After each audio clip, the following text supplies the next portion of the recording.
بسم اللہ الرحمن الرحیم۔ سورہ نور کی آیات کی تفسیر کا خلاصہ اور فقہی گفتگو تفسیرات العملیہ کی روشنی میں چل رہی ہے۔ اس میں وہ آیت کریمہ جس میں بدکار مرد اور بدکار عورت کے نکاح کے حکم کو بیان کیا گیا ہے، اس سلسلے میں فرمایا گیا کہ وَحُرِّمَ ذَلِكَ عَلَى الْمُؤْمِنِينَ، کہ مومنوں کے لیے حرام کیا گیا، اور اس سے پہلے واقعہ بتایا گیا، پس منظر نقل کیا گیا۔ اب کہتے ہیں کہ اگر اس نفی کو آپ ظاہر پہ محمول کریں تو پھر اس میں خلاف بات نظر آئے گی۔ کیوں؟ اس واسطے کہ گویا یہ خبر ہے، اور خبر کے بعد اس کا مصداق تو یہ ہونا چاہیے کہ دنیا میں کسی بدکار مرد کا بدکار عورت سے نکاح ہو گئی نا، جب بھی ہو بدکار کا بدکار کے ساتھ ہو یا مشرک یا مشرکہ کے ساتھ ہو، تو یہ خلاف واقعہ بات لازم آتی ہے۔ اس لیے اس آیت کے ظاہر کی توجیہ کی جائے گی، اور توجیہ کا مطلب یہ ہے کہ جس کے جس کے ذہن میں اور جس کے فطرت میں خباثت ہوتی ہے وہی بدکاری کی طرف مائل ہوتا ہے، اور ایسا انسان نیک اور پارسا خواتین کی طرف اس کے نفس کا میلان نہیں ہوتا، بلکہ فطرت کی کجی ایسے ہی خواتین کو پسند کرتی ہے جو اس کے مشابہ ہوں۔ یہی حال جو عورت اس کے ذہن میں خباثت ہو تو اس کا میلان صالح اور نیک مرد کی طرف نہیں ہوتا، تو گویا یہاں پہ آپ نے یعنی گویا ہم جس پرواز نہیں ہوتا۔ یہ گفتگو اس سلسلے میں کی جاتی ہے، اور کہتے ہیں کہ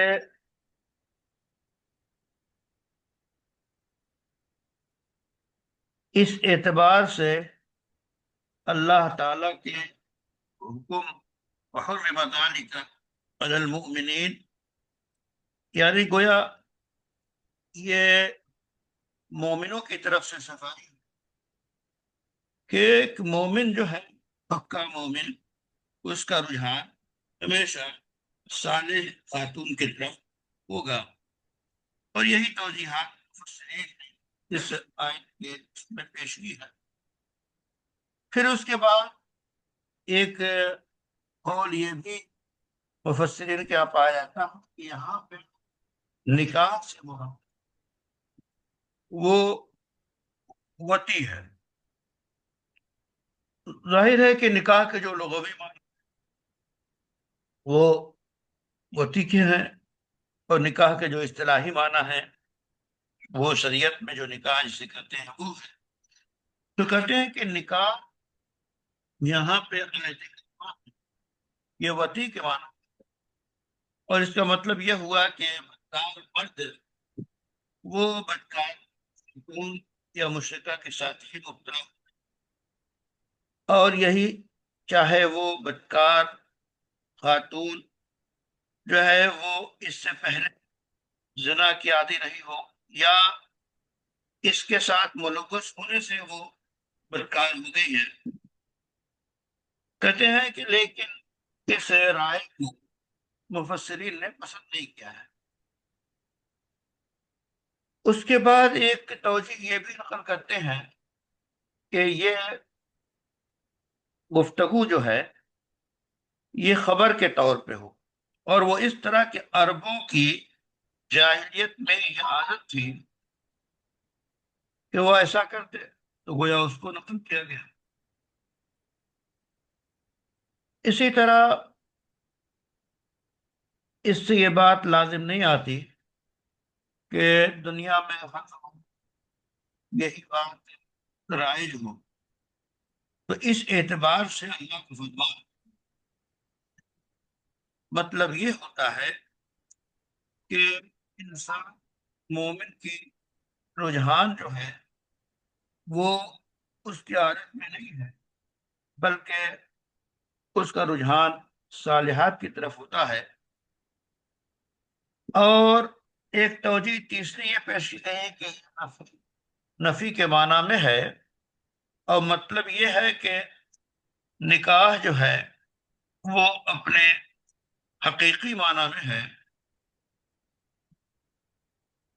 اسی طرح پھر ایک گفتگو یہاں کی جاتی ہے کہ یہاں پہ آیت کے بیان پہلے الزانی کہا، اس کے بعد الزانیہ کہا، اور اللہ کے فرمان الزانیۃ والزانی، دونوں جگہوں میں فرق ہے.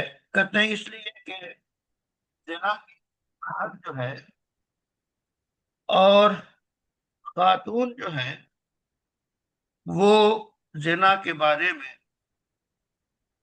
وہ اس کی طرف سے گویا حسن کا اظہار، اور تبھی مرد جو ہے اس کی طرف راغب ہوتے ہیں. اگر وہ پردے کو حجاب میں اپنے طور پہ اور وہ کنٹرول کیے ہوئے ہوں تو کسی مرد کی مجال نہیں کہ اس کی طرف اس کا رجحان ہو. البتہ جہاں تک سرقہ کا معاملہ ہے، چوری کے معاملے میں، تو عام طور پہ پہل جو ہے وہ مردوں کی طرف سے ہوتی ہے. یہ تفصیلات آپ کے تفسیر الکشاف میں المدارک میں بیان کی گئی ہے. اسی طرح کہتے ہیں کہ اس طرح ارشاد نہیں ہے کہ الزانی من زان او مشرک، بلکہ جو مفہوم بیان کرتی ہے، جو عبارت بیان کی ہے وہ تفصیل کی کیفیت ہے. اس واسطے یہاں مردوں کے سارے احوال کا بیان ہے، اور اس کی صراحت علامہ بیضاوی نے کی. اب اس کے بعد اللہ تعالی حد قذف کے سلسلے میں بیان فرماتے ہیں، اور وہ آیت کریمہ ہے والذین یرمون المحصنات. اس کی تفصیلات بھی اور اس آیت کی تفسیر آپ کو بتائی جا چکی ہے. ملا جیون اور علامہ کہتے ہیں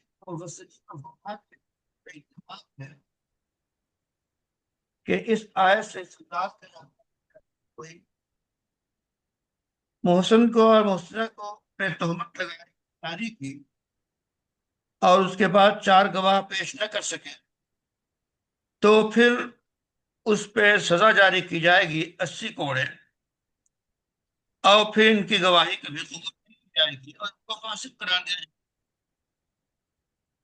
اب وہ توبہ پھر توبہ کے بعد ان کا فسق باقی رہتا ہے. فقہا کے اختلافات ہیں. یہاں یہ بات بہت واضح ہے کہ جس شخص نے جو ہے کسی نیک مرد پہ یا نیک عورت پہ زنا کی تہمت لگائی، اور اس اعتبار سے اس قذف سے بھی قذف زنا ہے، یعنی زنا کی تہمت لگائی. والذین یرمون المحصنات، یعنی جو لوگ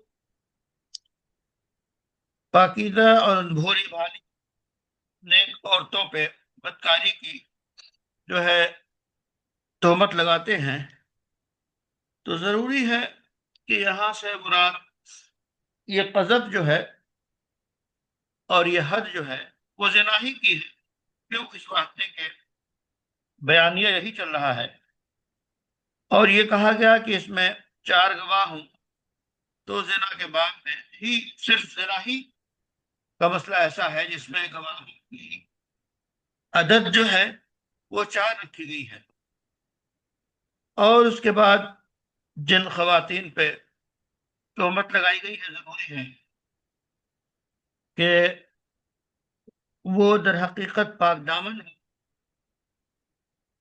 جیسا کہ اللہ تعالیٰ نے فرمایا وہ پاک دامن ہے اور چپ کے مردوں سے باتیں کرنے والی،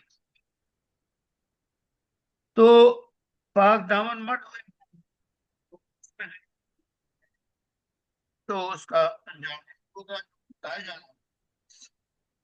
اس کے بعد یہ بتاتے ہیں کہ اگر کوئی شخص جو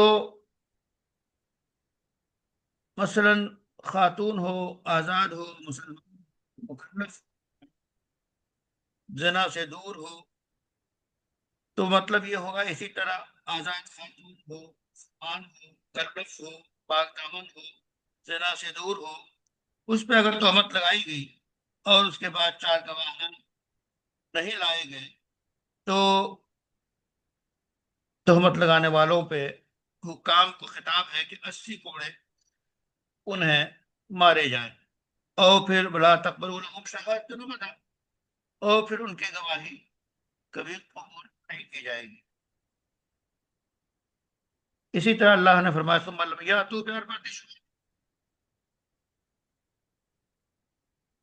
یہی حال فاستشہدوا علیہن اربعۃ منکم، یعنی گواہوں کے زنا کے جو گواہان 50 ہیں، اور اس کا تذکرہ شاید کیا ہے، اور وہ یہ کیا ہے کہ اس آیت حد قذف کا بیان ہے، اور یہ آیت ابتدائی طور پہ شاہ نزول جو ہے سیدنا حفصہ، جب انہوں نے ام المومنین سیدہ عائشہ یہاں واقعہ پیش آئے تھے تو اپنے طبیعت کی جو ہے سیدھے ہونے کی وجہ سے اور کسی وجہ سے وہ اس پروپگنڈے میں شریک ہو گئے تھے، اور کہتے ہیں کہ پھر حد جاری کی گئی، اور مناسب یہ ہے کہ یہ بات جان لیں کہ حد قذف جو ہے وہ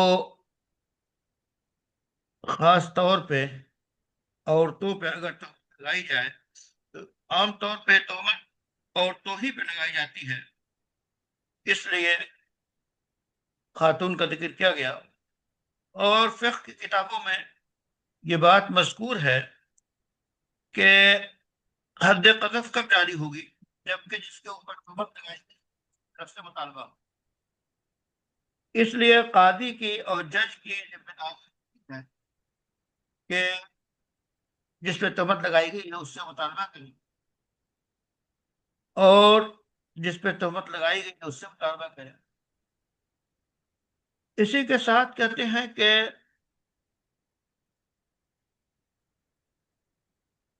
فلا یجب علی المرء الا ان يطالب صاحبه، کہتے ہیں وہ مطالبہ کرے جو قاضی عدالت کی ذمہ داری براہ راست یا رشوت دونوں میں سے، البتہ جس پہ تہمت لگائی گئی تھی اگر وہ زندہ اور زندہ نہیں ہے تو اس کے اولاد بیٹا یا پوتا اگر مردہ ہو، اس کے بعد کہتے ہیں کہ یہ بھی درست نہیں ہے کہ غلام جو ہے اپنے آپ تہمت لگائے، اور نہ بیٹا جو ہے اپنی ماں پہ تہمت لگائے، اور کہتے ہیں کہ یہاں پہ جو الفاظ ہیں وہ واضح ہیں، یعنی صراحتاً مثلا یہ کہے کہ وہ بدکار، یا کہے کہ خاندان کی بدکار، یا یہ کہے کہ تم اپنے باپ کے نہیں ہو، یا یہ کہے کہ تم اب فلاں فلاں کا نطفہ ہے،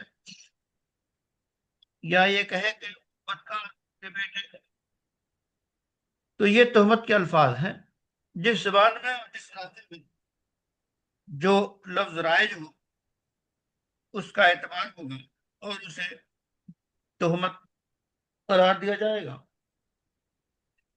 اس کے بعد کہتے ہیں کہ دیکھیے یہاں شرط جو ہے وہ یہ ہے کہ 4 گواہ ہوں، اور چاروں گواہیاں ایک ساتھ دی جائیں گی، الگ الگ اوقات میں یا الگ نہیں، بلکہ یہ چاروں ایک ساتھ دی جائیں گی۔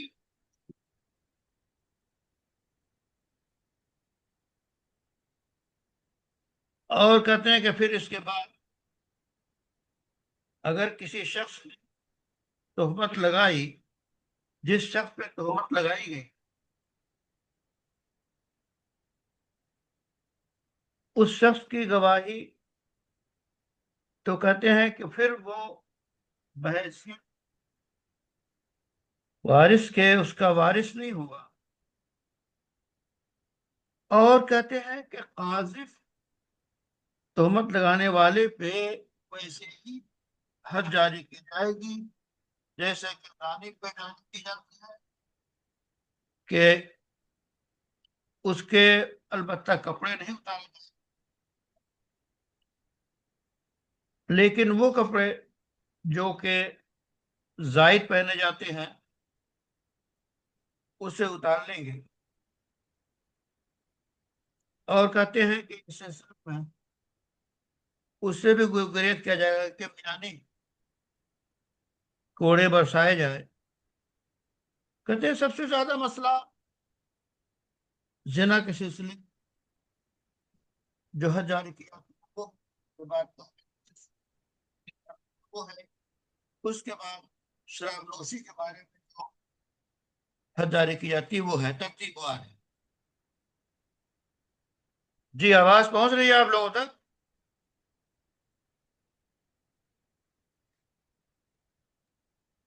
جی پہنچ رہی ہے۔ اس کے بعد کہتے ہیں کہ امام وقت یعنی جو حکمران تھے یا جس پہ تہمت لگائی ہے وہ اگر چاہیں کہ حد جاری نہ کرے، معاف کر دے، تو معافی کا حق ہے۔ کہتے ہیں لیکن ثبوت سے پہلے میں، لیکن اگر گناہ ثابت ہو، دینا یا حق یہ ہے ثابت ہو جائے اور عدالت میں ثابت کی جائے اس کے بعد پھر معافی کی۔ اسی طرح کہتے ہیں کہ اگر تہمت کے ثابت ہو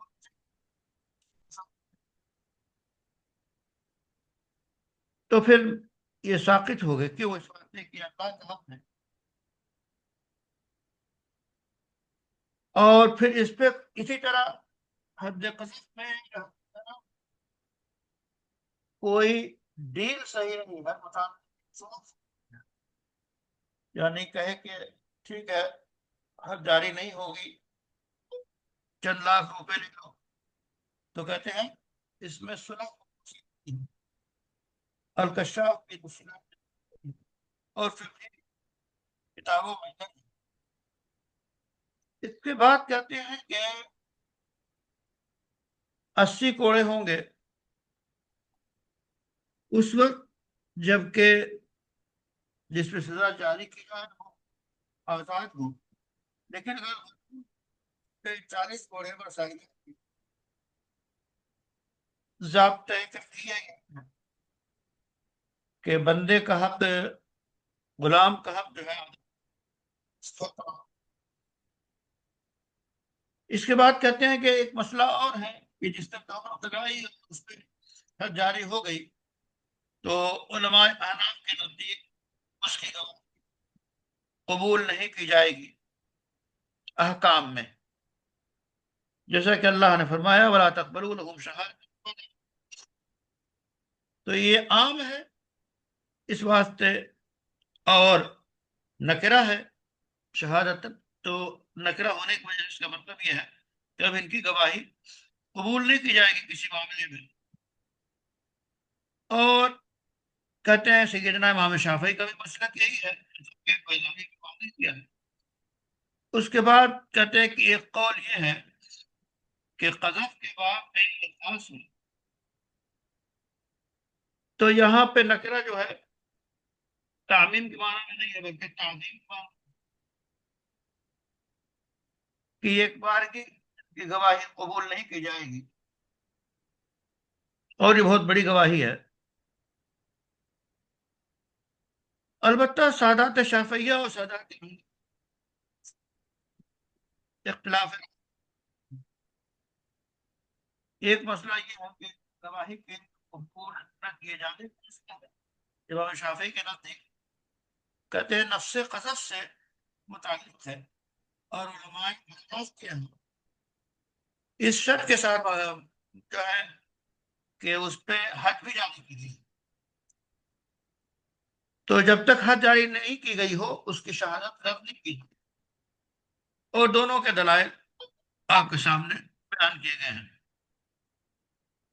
اس کے بعد جو اللہ نے فرمایا ثم القيامة، یہ بھی پہلی آیت پہ عطف ہے، اور تفصیل بیان کی گئی ہے کہ شہادت کی قبولیت جو ہے کے بعد اس کو بیان کیا کہ فجلدوہم، اور پتہ چلا کہ کوڑوں کا برسانہ اور گواہی کا قبول، یہ ترتیب وار بیان کیا گیا۔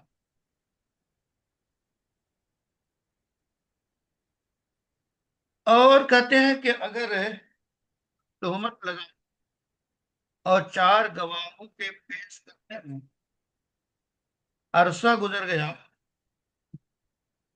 اس کے بعد پھر اس کی طرف سے متعین حد کے جاری ہونے سے پہلے، تو کہتے ہیں اس وقت جو حد اس کے بعد ہی جاری ہوگی جبکہ ثابت ہو جائے۔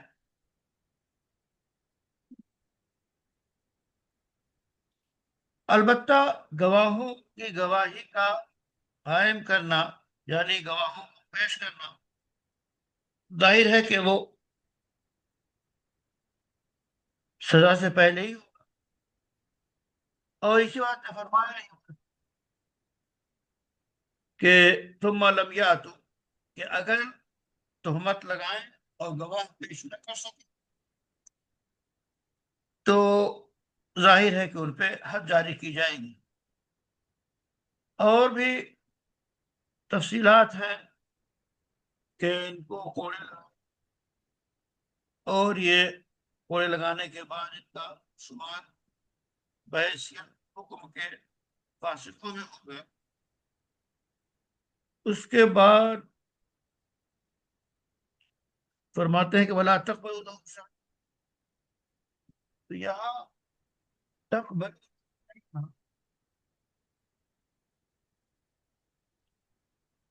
یہ گویا خبر ہے، اور کہتے ہیں کہ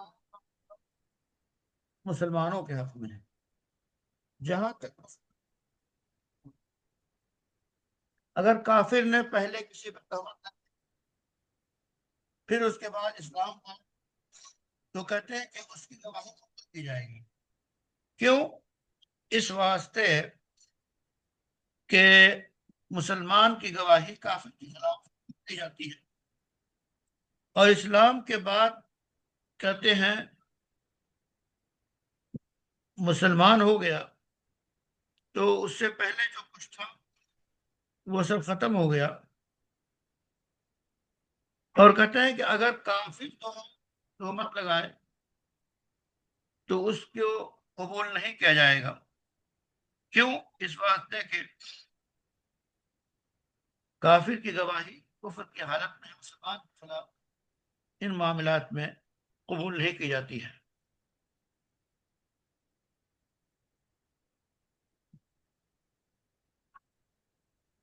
اس کے بعد پھر کہتے ہیں یہاں تک تو حد قذف کا معاملہ ہوا. حد قذف کے سلسلے میں تفصیلات بیان کی گئی. پھر مسئلہ آتا ہے لعان کا. لعان کے بارے میں آیت درج ہے کہ والذین ولم یکن لهم شہداء. تو دیکھیے لعان کے سلسلے میں بھی گفتگو ہو چکی ہے. فرماتے ہیں کہ کہاں حد قذف کے آیت کے نزول کے بعد عاصم ابن عدی نے رسول اللہ صلی اللہ علیہ وسلم سے پوچھا کہ یہ عجیب گفتگو ہے اے اللہ کے رسول. یعنی انہیں یہ حیرت ہوئی کہ اگر کوئی شخص اپنی بیوی کے ساتھ کسی اجنبی کو ملوث دیکھے اب اس کے بعد پھر وہ جائے چار گواہ ڈھونڈے. اتنے میں تو وہ جو ہے بھاگ چکا ہوگا. تو آپ صلی اللہ علیہ وسلم سے انہوں نے یہ ذہنی سوال پیدا کیا. یعنی جب مسئلہ بیان کرنے کی گواہ چار گواہ اس وقت تک زنا ثابت نہیں ہوگا. تو انہوں نے اپنا انڈیا دیا اور انڈیا دے کر یہ کہا کہ اگر ایسی صورتحال کوئی مرد کوئی شخص کو ملوث دیکھے کبھی کے ساتھ تو اب وہ کیا کرے گا؟ وہ جان گواہ ڈھونڈے گا. یہ انہوں نے اپنے ذہنی سوال پیدا کیا. تو ظاہر ہے کہ اگر وہ کچھ کہے گواہ تو ملیں گے نہیں. اب اگر وہ کہے گا تو اس پہ 80 کوڑے لگا دیں گے. تو یہ کشمکش کی حالت انہوں نے بیان کی. تو رسول اللہ صلی اللہ علیہ وسلم نے فرمایا کہ شریعت کا جو حکم ہے وہ سراغوں پہ. لیکن جب عاصم اپنی مجلس سے نکلے اور جانے کے بعد اچانک جو ہے اویمر ابن عمر آئے اور کہنے لگے عاصم میں نے دیکھا کہ شریک ابن سہما جو ہے میری بیوی کے ساتھ میری بیوی خولہ بنت عاصم کے ساتھ میں نے دیکھا. تو انہوں نے کہا تباہ عجیب بربادی کی بات ہے. جو میں نے سوال کیا وہ واقعہ پیش آ گیا. اور پھر رسول اللہ صلی اللہ علیہ وسلم کی خدمت میں حاضر ہوئے دوبارہ. اور پھر انہوں نے خولہ کا واقعہ نقل کیا رسول اللہ صلی اللہ علیہ وسلم کے سامنے. تو رسول اللہ صلی اللہ علیہ وسلم نے کہا خولہ کو طلب کیا اور ان سے پوچھا یہ کیا کچھ ہے. تو صاف وہ مکر گئے. انکار کر دیا ایسی کوئی بات نہیں. اب مسئلہ جو ہے مشکل پیش آ گیا کہ ادھر سے تہمت لگائی جا رہی ہے تو کہہ رہے ایسی صورت میں لعان کی آیت نازل ہو اسی وقت. تو رسول اللہ صلی اللہ علیہ وسلم قبل عصر کے بعد اور پھر اس سلسلے میں عمل ہوتا انہوں نے آپ صلی اللہ علیہ وسلم نے اسی کاروائی کی. اور رسول اللہ صلی اللہ علیہ وسلم جب لعنت اور غضب کا تذکرہ آتا تو آپ آمین آمین فرماتے. کہتے ہیں اس تفصیلی قصے کو واقعے کو کشاف میں نقل کیا گیا ہے. اور کہتے ہیں کہ ایک قول یہ ہے کہ یہ ہلال ابن امیہ کے بارے میں آیت نازل ہوئی اور قاضی بیضاوی نے اسی کو اختیار کیا ہے. اور وہ کہتے ہیں کہ ہلال ابن امیہ نے جب کسی شخص کو اپنے حرم کے ساتھ ملوث دیکھا تو انہوں نے تفصیلات بتائی اور یہ تذکرہ ترتیب میں موجود ہے. تو بہرحال واقعہ کسی کا ہو یہاں تو لعان کی آیت کے باب میں تفصیلات بتانے مقصود ہے. اور پھر اعرابی گفتگو کرتے ہیں. کہتے ہیں کہ یہ کل جو ہے یا اور تا دونوں کے ساتھ پڑھتے ہیں کشاف کے مقابل. اور اللہ کا فرمان لا انفسہم، یہ بدل ہے شہداء کی جگہ کا، اور اربع شہادات یہ مرفوع ہے خبر ہونے کی وجہ سے، فشہادت عادی کیا تو منصوب ہے، خبر ہونے مصدر، اور خبر ہونے خبر محذوف ہے، مطلب یہ فشہادت احدہم واجب، اور مرفوع ہی پڑھا گیا ہے حفص اور حمزہ اور کسائی کے ہاں، اور باقی قراء کے ہاں منصوب پڑھا گیا ہے۔ اور اللہ تعالیٰ کا فرمان والخامسہ، کہتے ہیں کہ یہ خامسہ جو ہے دونوں جگہ پہ مبتدا ہے یا آخر میں منصوب ہے، اربع پہ معطوف ہونے کی بنیاد پہ حرف کی قرات میں، تو گویا یہ قرات کو بیان کیا گیا اور تفصیلات بتائی گئی، اور پھر لعان کی تفصیلات بھی بتائی جا چکی ہیں۔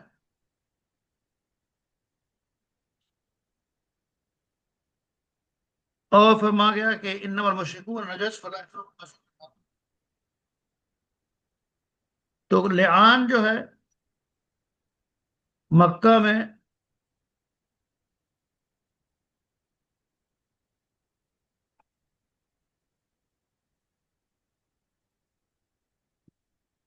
یہ تفصیلات بتائی گئی کہ کس طرح حد جاری کی جائے گی اور لعان کس طرح کرایا جائے گا، کہ مرد کو کہیں گے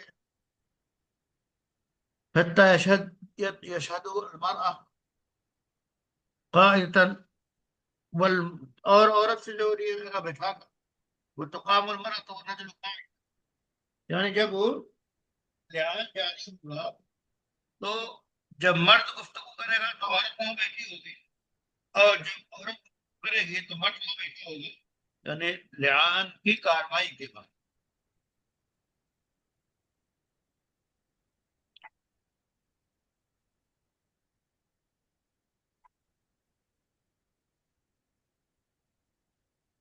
بعض لوگوں نے کہا کہ لعان کہاں کرائی جائے گی، تو بعض لوگوں کی رائے ہے کہ مکہ میں ہوگا، مقام ابراہیم اور بیت اللہ سے، بعض آتے کہ مدینہ ممبر رسول، بعض حضرات نے کہا کہ بیت المقدس میں ہوگا۔ تو ظاہر ہے کہ اگر وہاں لوگ بیٹھیں گے اس کے لیے واپس کر دیا جائے، اور کہتے ہیں کہ مشرک کے سلسلے میں کیا ہے، تو اس کا بنیاد کہاں ہوگا، کہتے ہیں کہ مکہ نہیں۔ یعنی مطلب یہ ہے کہ جس مقام مقدس مسئلے ہیں وہاں پہ لعان کی کاروائی ہوگی تو کوئی اللہ کی اور جھوٹی بات نہیں کہی جائے گی، اور کہتے ہیں کہ اگر ایسا کوئی شخص ملحد ہو تو پھر ہماری مسجدوں میں مسجد حرام کے علاوہ کیوں، اس واسطے کہ انما المشرکون نجس فلا يقربوا المسجد الحرام۔ اس کے بعد کہتے ہیں کہ لعان کا طریقہ دونوں طرف سے قرآن میں بیان کیا،